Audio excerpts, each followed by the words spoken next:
Alors, je m'appelle Amandine D, je suis écrivaine et comédienne. J'ai commencé en participant à des scènes ouvertes il y a déjà 15 ans. Et petit à petit, je me suis rapprochée du spectacle vivant et du monde de l'édition.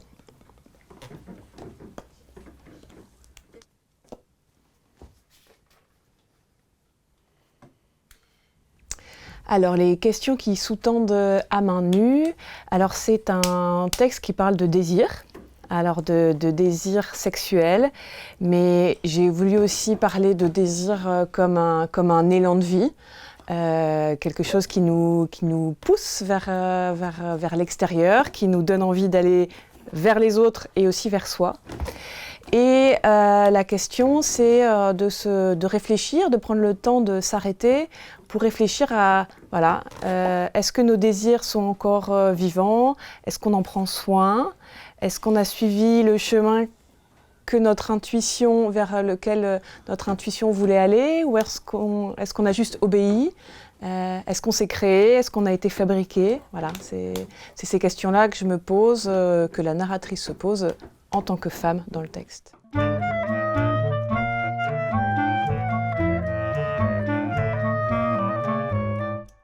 Alors la forme du texte, moi j'écris souvent en fragments. Et en fait, le texte commence avec une femme au milieu de sa cuisine qui d'un coup se pose la question de ses désirs. Et pour cela, elle va à la rencontre de la petite fille, de l'adolescente, de la jeune femme qu'elle a été. Et donc le texte alterne, c'est une suite de fragments, de télescopage entre cette femme adulte et les autres identités qui l'ont habitée. Parce que je considère aussi qu'on est toujours habité par l'enfant et l'adolescente qu'on a été.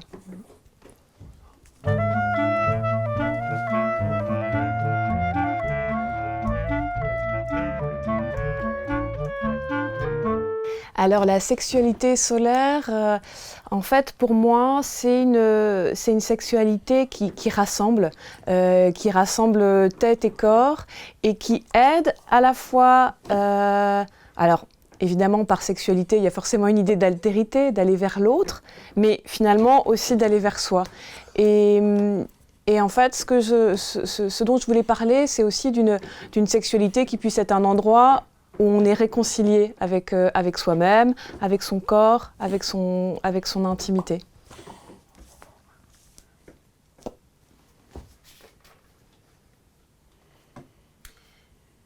Alors, la recette pour passer de l'intime à l'universel, ça, je pense que c'est mon travail d'écrivaine, d'essayer vraiment d'être à l'endroit de l'intime et non du privé.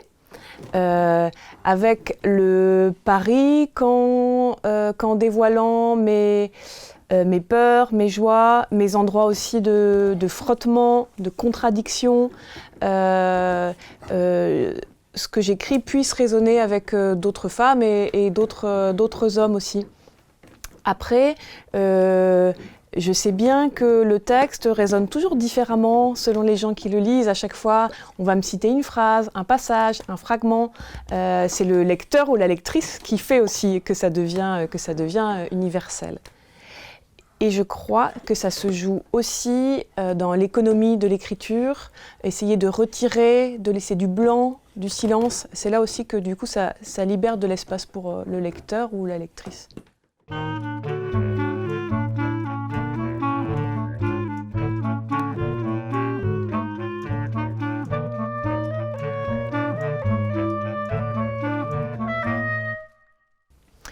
Alors, comment ma langue participe à l'émancipation d'une norme?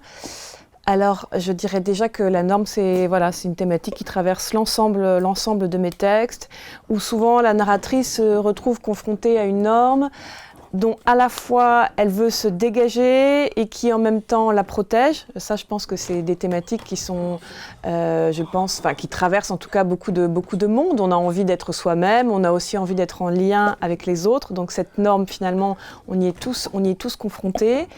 Et c'est vrai que ce livre-là, À main nue, parle d'une bataille par rapport aux normes. Et finalement, en termes de forme, je ne peux pas lutter contre la norme et écrire de manière très académique. Donc il faut aussi que cette bataille-là, elle se retrouve dans la langue. Et j'emprunte, je pense, beaucoup à la poésie, dans l'idée d'être vraiment dans l'économie. Je l'ai dit tout à l'heure aussi, dans le blanc, dans l'espace, qui permet aussi à une phrase de pouvoir prendre de l'ampleur, peut-être de résonner dans l'intimité du lecteur ou de la lectrice. Et faire ce travail où j'essaie d'être vraiment au plus près de mes propres failles et de mes propres secousses intérieures et essayer de trouver des images qui peuvent montrer, qui peuvent un peu bouleverser la langue et faire sentir au lecteur ou à la lectrice en fait ce que je ressens à ce moment-là.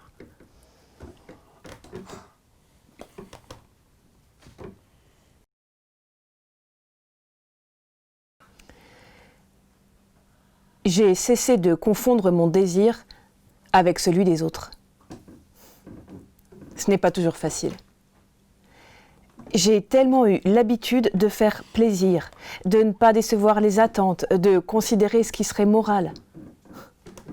Il m'arrive encore de me noyer. J'ai besoin de m'arrêter quelques secondes et de me poser la question « Qu'est-ce que tu veux, toi ?» Je laisse alors retomber ce qui trouble mon eau et j'extirpe mon désir à main nue. Je le défends.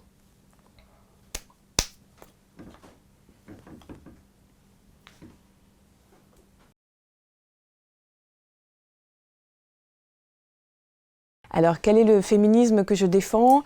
Je dirais que c'est un féminisme qui fait confiance à chaque femme pour se déterminer elle-même. Je ne veux pas d'un féminisme qui surplombe et qui devient une énième morale faite aux femmes. Je veux faire confiance à chaque femme pour déterminer elle-même quels sont ses droits, quelles sont ses libertés. Je ne veux pas parler de réalité que je ne connais pas.